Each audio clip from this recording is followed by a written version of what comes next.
เด็กน้อยจำนวนหนึ่งจำเป็นต้องได้รับการปีนปัวโดยด่วนและที่ดีจากแพทย์หมอ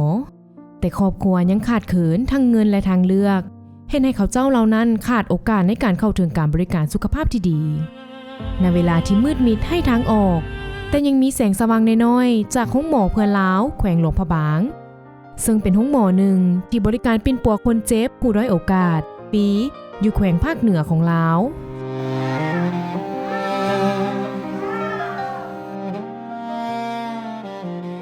ในแต่ละวันมีเด็กน้อยหลายห้อยชีวิตได้รับชีวิตใหม่จากที่นี่อย่างใดก็ตามห้องหมอบ่สามารถยืนอยู่ได้ด้วยลำพังยังต้องการแห้งช่วยเหลือจากทุกคนในสังคมเงินเพียงเล็กน้อยจากทานสามารถเปลี่ยนชีวิตของเด็กน้อยผู้ขาดเขินด้อยโอกาสได้มีรอยยิ้มและอนาคตที่สดใสเห็นได้ความสำคัญต่อภารกิจของห้องหมอเพื่อนลาวที่ช่วยสังคมโดยบ่ฮู้อิดเมื่อยดังนั้นตลอดหลายปีที่ผ่านมาบริษัทโตโยต้าลาวได้ให้ความสำคัญในการช่วยเหลือโดยผ่านกิจกรรมแลนเพื่อน้อง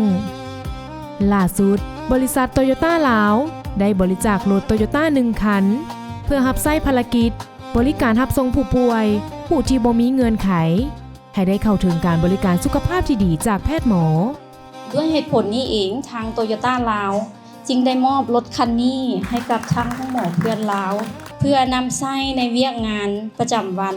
มื้อนี้ข้าพเจ้ารู้สึกภาคภูมิใจหลายที่ได้เป็นส่วนหนึ่งในการมอบยานพาหนะรถให้กับห้องหมอเพื่อนลาวเพื่อเด็กน้อยการช่วยเหลือครั้งนี้เป็นการมอบโอกาสให้เด็กน้อยที่ขาดแคลนเรื่องสุขภาพเพื่อให้กระเจ้าได้มีโอกาสได้เติบใหญ่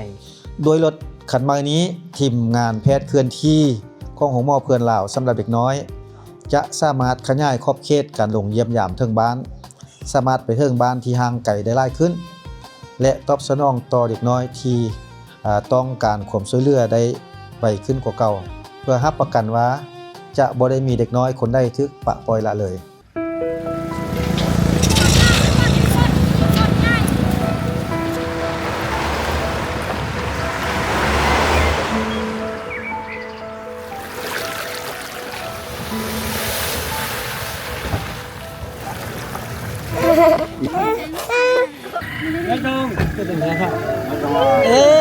영광 제가 잘하 영광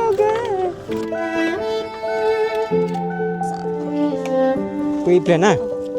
อันนี้เพื่อสนองในการที่คนไข้อยู่ห่างไกลโชคลีกเรื่องการเดินทางสภาพห้นทางลำบาก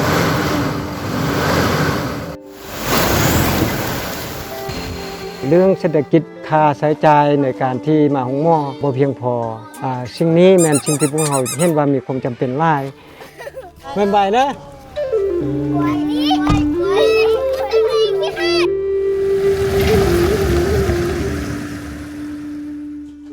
ขึ้นโอ้ไอ้ก้อนใหญ่กว่าเฮาแล้วไอ้ก้อนใหญ่กว่าเฮาแล้ววางเด้อ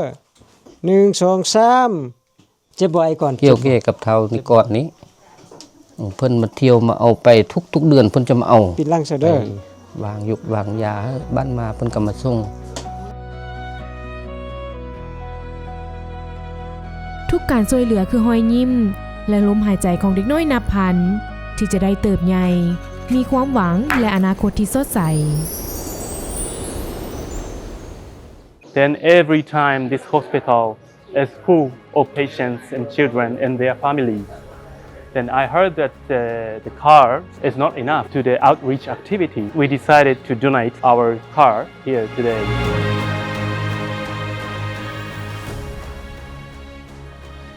And without your support, we cannot continue to save children's life. I really appreciate your support. Thank you very much. ก็ดีใจเนาะที่ทางบริษัทโตโยต้าเพิ่นก็สนับสนุนรถคันนึงให้พวกเราเพื่อจะได้มุ่งใช้ในการดูแลคนไข้เพื่อรับและส่งคนไข้ให้ต่อเนื่องกันพวกเขาบริษัทโตโยต้าลาวเชื่อว่าการสนับสนุนครั้งนี้จะสามารถต่อลมหายใจเพื่อให้น้องๆได้เติบใหญ่และมีอนาคตที่สดใสโตโยต้าขับเคลื่อนความหวัง